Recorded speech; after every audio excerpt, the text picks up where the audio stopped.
Welcome to the World of Art with Paul Crimi. Today we're going to do something different. I'm going to tell you a story. My son, when he was 12 years old, had a very bad accident with the high-tension wire. And when I got to the scene of the accident, he was actually dead. And I was an atheist straight out of the Marine Corps, and I was really shocked when I saw my son laying on the ground and his pants were smoking. And I didn't know what to do. I kneeled down and I put my hands on him and I said, "Dear God, don't let him die like this." It started something inside of me. I was at the museum school at the time. I was a hairdresser. I had 2 beauty parlors. I was really going at it, working like a dog, doing all kinds of things, and my artwork. And I went back to the museum school because I had 2 years left on my GI Bill. And the professor made me do a religious painting, and I wasn't in the mood to do it. And he insisted, he said, "You won't pass the course." So I did this beautiful abstract crucifixion, and he loved it. And he said, "You're going to wind up doing some religious work that's going to change people, make them feel like they've really been around something special." And I said, "You're kidding. I'm not that type of person. I'm not even religious. I just take the kids to church because that's what my father said I had to do."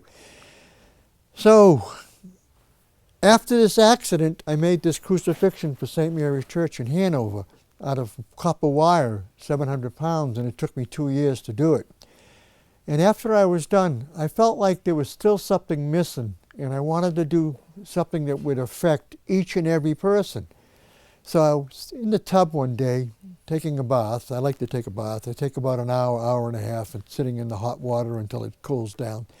And the Holy Spirit spoke to me and said, "Paul, you have a box full of shattered mirror glass. You take it and you put it on a wooden cross and you show people who they are to God." So here's the first one I've done. I did this yesterday, and I'm going to do one tonight. And this is the one I did yesterday. And what it says is when I hold it up to my face or yours, it sees your image of your own face, and it says, "I take your brokenness and make you whole." So I have probably done maybe 150, 200 of these crosses for all kinds of people, for all kinds of things. For cancer, for whatever they're going through. Or just my friend in work, his wife just passed away, and I made one of these yesterday for him, and I gave it to him today, and he was really touched by it. So today we're going to do another one to show you how I do it, and we'll see how it comes out. So what I do is I take each and every piece of glass that I put here, and I put it on the wood to see how it's going to look. And that's how I start. I start putting stuff on the glass to see how it's going to look and how it's going to feel. And I start building the corpus with different glass, like I'm doing. And you may see me change my mind. You may see it quite a few times. The work has to all fit together. It has to have a harmony and a piece that I like. It can't be separated. I don't go around changing things. I look at it until it fits. And believe it or not, after doing as many as I have done, they always seem to fit, somehow. I don't know what it is, but maybe I do know what it is. I get a little help from a special source.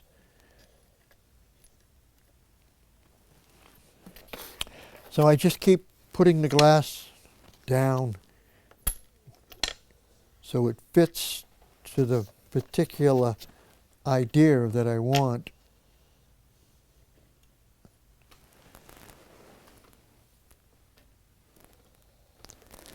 And once I get the glass in place, then I take off each piece one at a time until I have the whole figure in the position where I want it. It may not look like anything while I'm doing this, but I promise you, as it grows and as I do it, somehow it takes on a life of its own, and it becomes crucified Christ that has this statement, I take your brokenness and make you whole, which I love. I love that statement. Because all of us are broken in some way or somehow. We all have an affection, or we all have some kind of a thing. And it doesn't leave us. We have to leave it. We can't let it control us. We can't let it be on more than what we are to make us less than what we should be.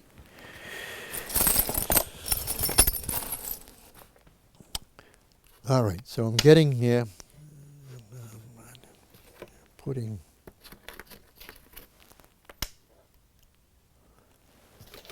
more and more glass down.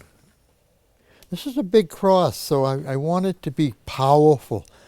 I want it to, and then after I'm all done putting all the glass on and I glue it, then I take this bottle of glass cleaner and I clean it up, and it's done. So we're going to get there. We're just taking our time. We're in no hurry. You know, it's very, very spiritual for me to even touch this. It touches me every time I put down a piece of glass and it fits into place. And I say to myself, boy, this has been going on now for, my son was 12 years old. Today he's 55 today. And he's healthy. He's a great guy, great father. He has 2 kids. He has a son and a daughter. The daughter was first, and then the son. The son's a second marriage. His wife had a problem, and they didn't seem to get along, and it worked out that he wound up with the kid. I don't want to go into any details. Just doesn't want to make it bind. It is what it is. So,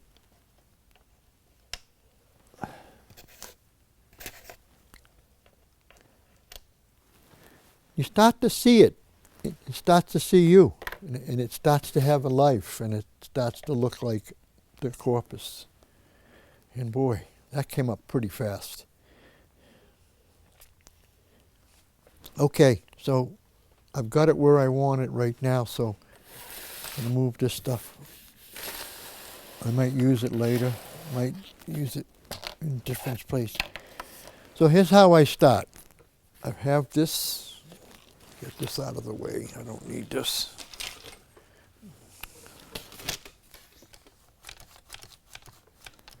Oh yeah, I need one thing. I have to stand up for a second. I need the glue. I didn't need that. Good. Here's the glue. They go inside the gun, pull it back, put the glue in, squeeze it, and then you'll start to see the glue come out.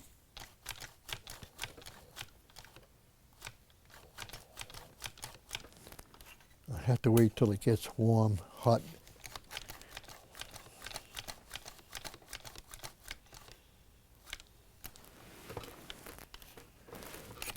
See if I can get another one in there.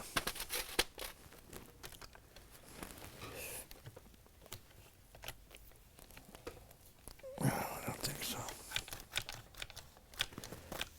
So, every time we do something, it's always something that has to be done.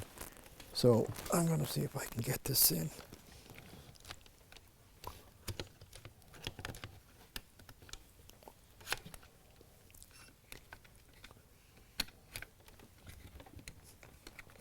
A little difficult, but I'll get it.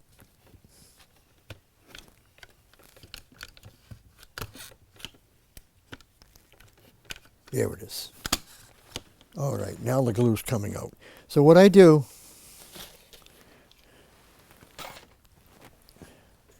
I pick up a piece and I put the glue on. And we're off and running.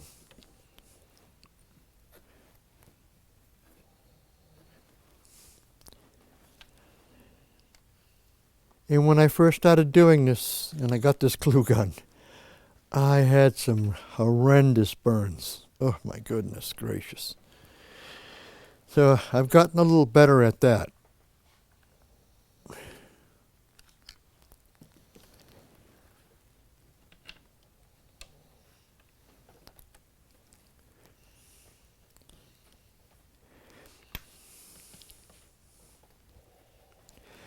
Each piece has its own place, has its own feeling. I was making that one yesterday and I wanted to put red glass in place around it. Oh my God.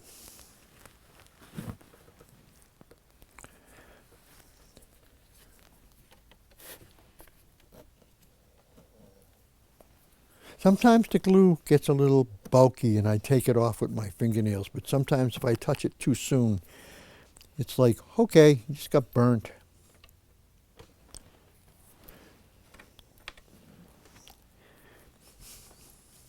And when I do this, I always do it by myself. I'm always meditating as I'm doing it, and I'm thinking, you know, how's this going to come out? What's it going to look like? And somehow, it always seems to fit into place.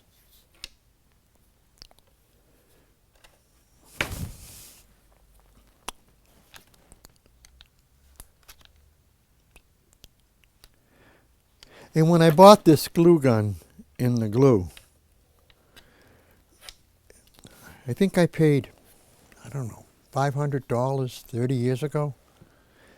I think I paid $150 for the glue gun, and the rest was the glue. I couldn't believe how expensive the glue was. But you can't do anything without it, so.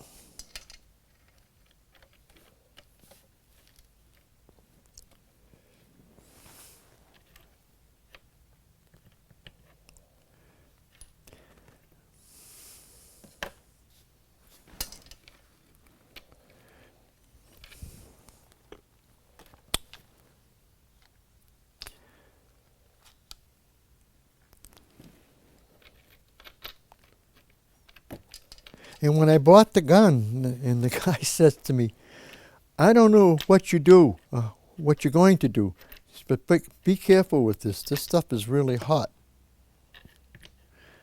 And I says, okay. I had no clue.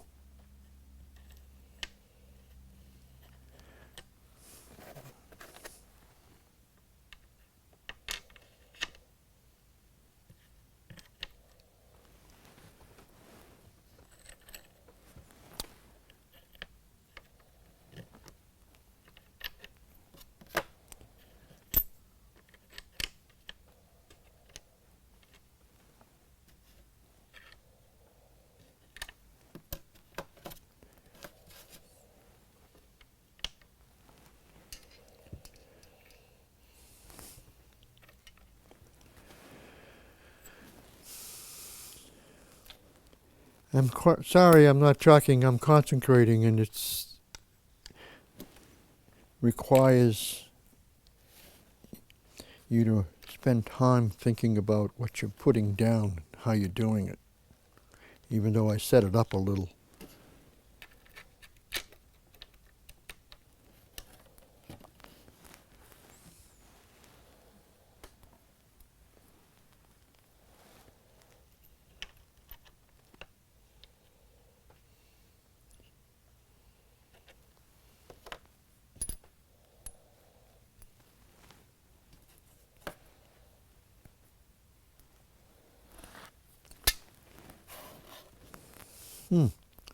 Okay.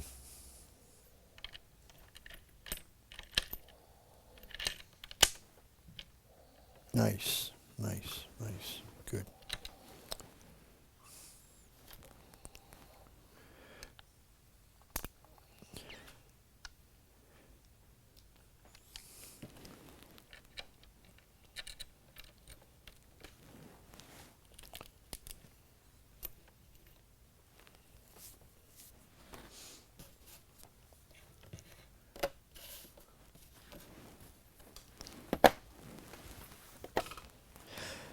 All right. squinting my eyes like I'm painting. I'm seeing how everything's starting to fit. And you know, another thing is I got to make sure that it's not going to be on the edge where it can hurt anybody. So sometimes I'll take this and I'll snap off a piece of the glass like that, so that somebody touches it, it doesn't cut them. I don't want anybody ever to get hurt from one of these, and that's a good spot. I don't need this piece. I need these and this. Good.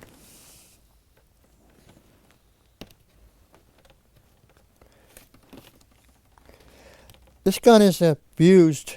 So I've used it so much that it does silly things like leak. It just leaked on this wood. Got it glued to the table.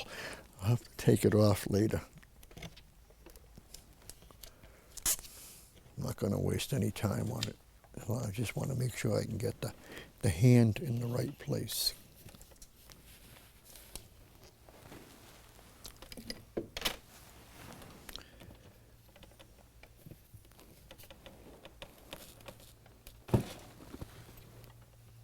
That's how strong the glue is.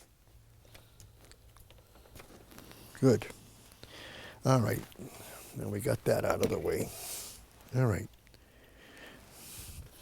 Got to put a piece.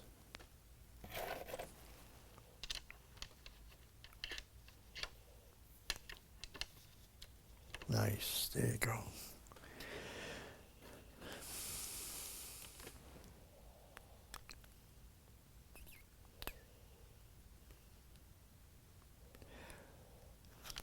When I usually do this, I usually do it by myself, and I take forever.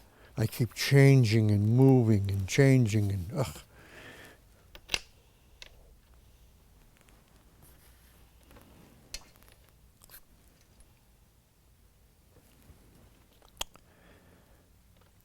But of all the crosses I've made, I've never been disappointed with any, not a single one of them. All of them meant so much. It means a lot to the people who get it, too. That's the most important part. Nice. Beautiful. Gorgeous.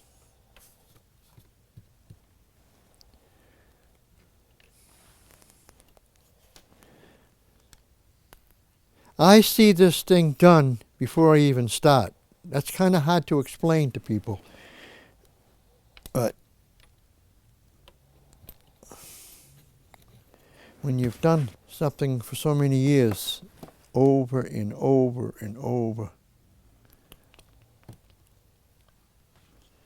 I have a little statement right there behind me that says, creativity takes courage. And I get a lot of harassment from certain people because they're not religious and they think that this is terrible. And I say, well, I don't think the crucifixion was a nice thing. What he did for us.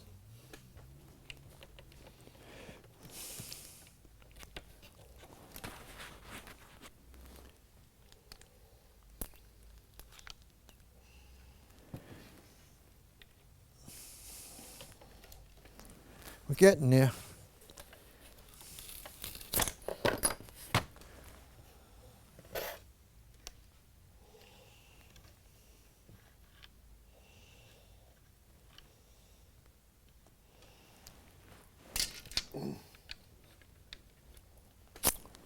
Okay.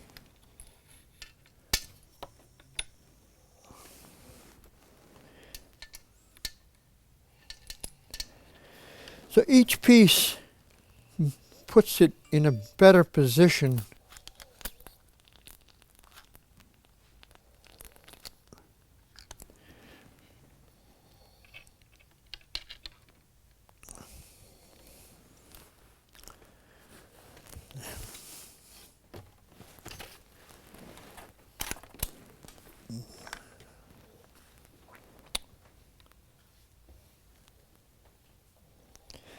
I'm going to do the arms now.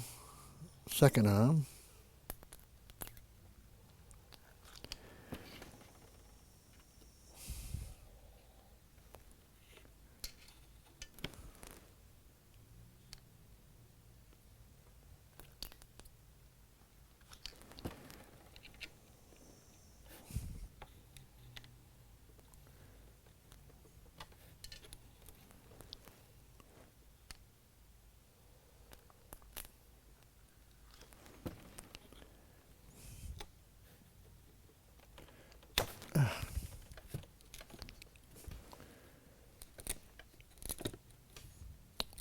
No, not working.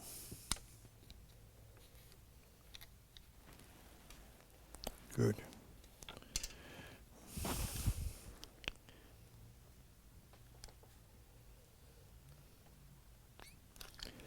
I'm not talking because I'm concentrating. I'm sorry if I'm not talking.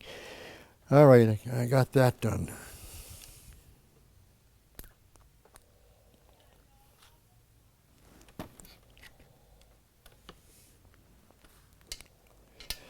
Okay. So now we've got these three pieces.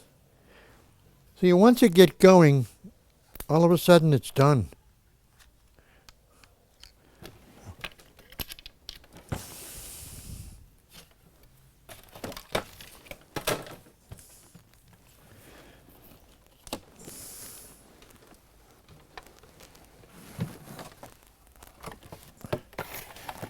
What you don't want to do is touch the glue like I just did.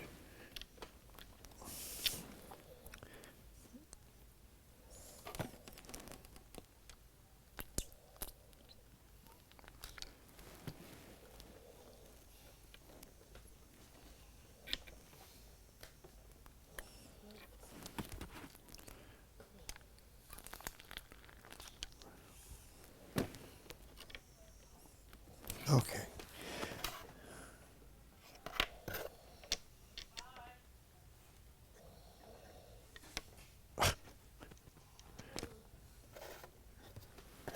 Getting out of work. Okay. Oh, yeah.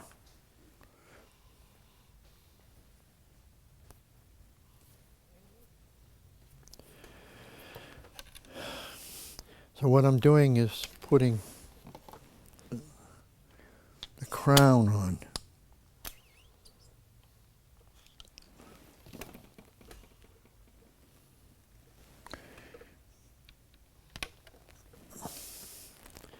These are the thongs.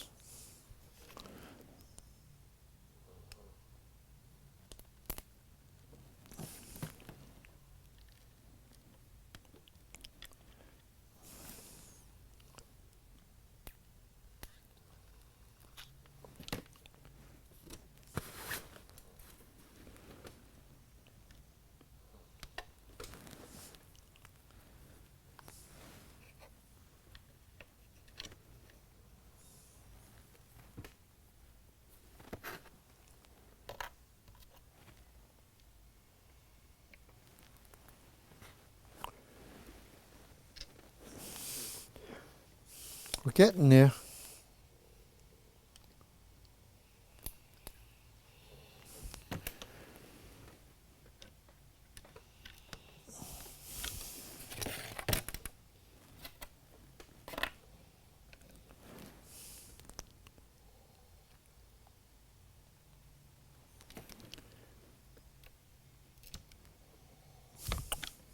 Okay.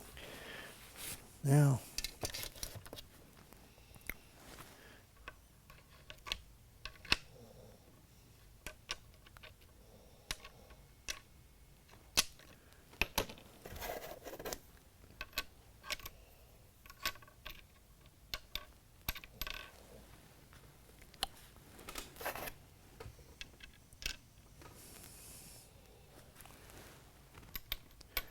I'm looking for a piece that has something to say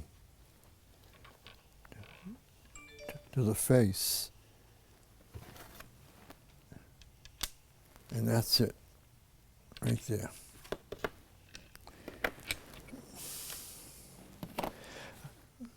In the last few years, I've been putting kind of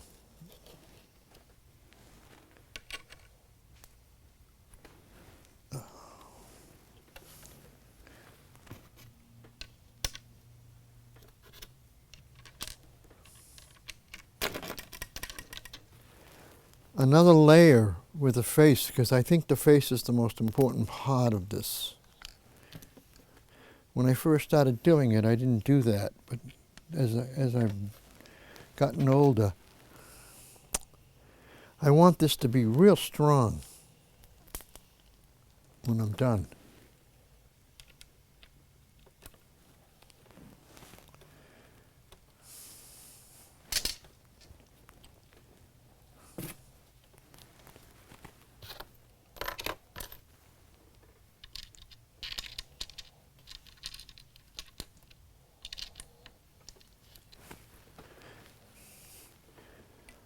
There's always a little crack here and there, so once in a while I'll put a piece in like this. I just keep snapping away until I have it where I want it.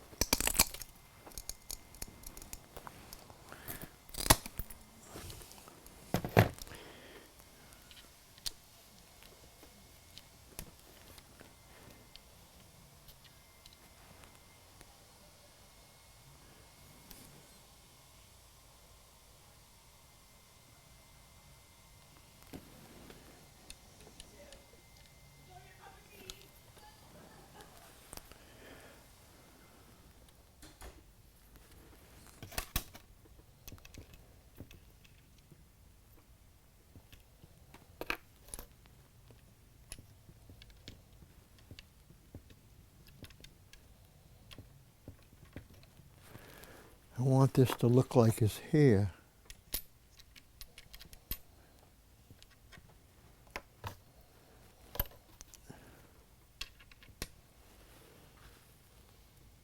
Nice.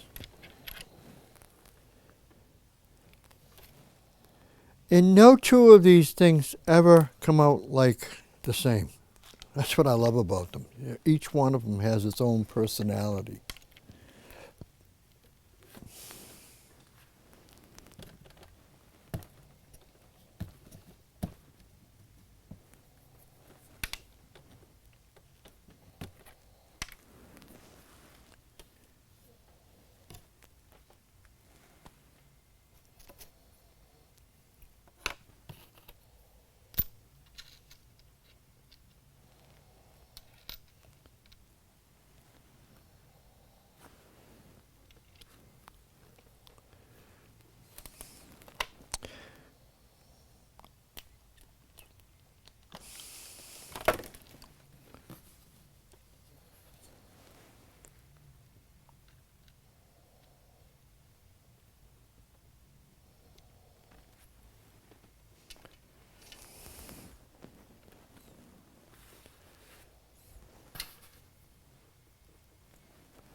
I'm almost done.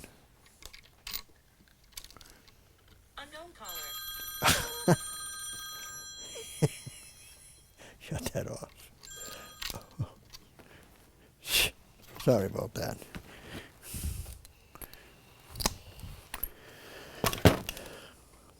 That happens all day long. Unknown caller. Good.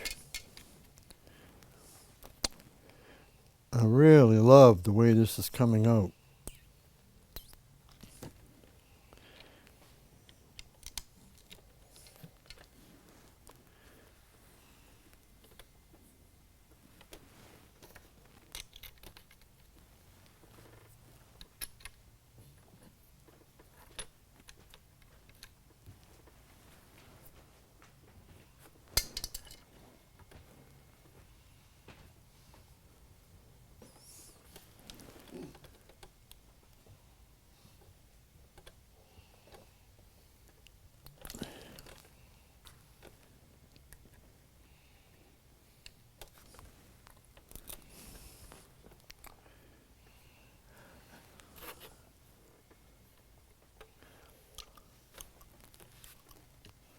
You might think that I've made these arms and shoulders too strong, but I don't see Jesus as a skinny little guy.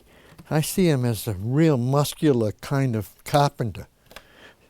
I've always tried to portray that in some of the pieces. I mean, I'm forever looking at crucifixions because I go to Mass every single day when I can. And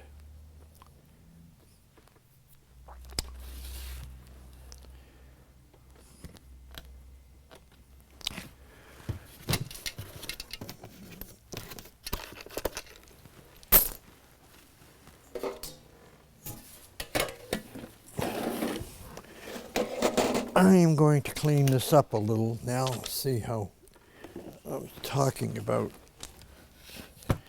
And sometimes I'll take, the glue can get out, I'll clean the glue up.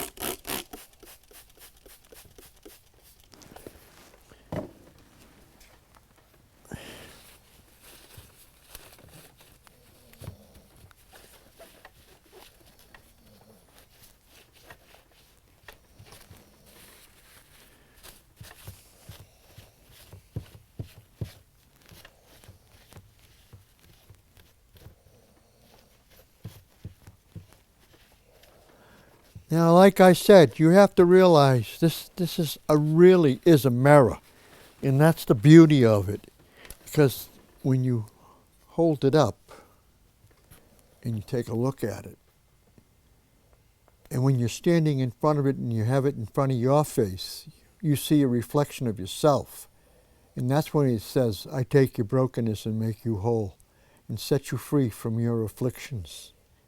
So I've given this to people with cancer, and I've given it to people with all kinds of ailments. And you know, I've never done anything to make anything different in them, but I'm sure the cross has made something different. People have told me it changed the way they felt about themselves and looked at themselves. You know, we are here for each other, and the thing with each other is that there's something that we have to do. An artist has the ability to make a difference in some people's lives. There was this thing with Picasso and Matisse. Matisse did 2 chapels in France, and Picasso had an argument with him saying, "You're not religious, why are you doing a chapel and why are you doing a church?" And he said to Picasso, "Everyone is religious. It's just that you're still mad at God because your sister died and you never forgave God for that. But your sister's in a better place." Picasso said, "That's crazy," and walked away, and he never became a Christian. But Matisse, he did those beautiful chapels in France, and they're gorgeous. You know, you say, "Why would you be doing this kind of a thing, Paul?" I said, "Because you touch people, and people get set free. We're living in a funny time right now. This epidemic has really put a whole bunch of people in a lot of positions that they don't want to be in. And so I think that because you see this and you feel this, maybe it'll make a difference. I don't know. I'm tired of people fighting about Biden and Trump and all of this. I think that we have to be happy of where we're living and what we're living in.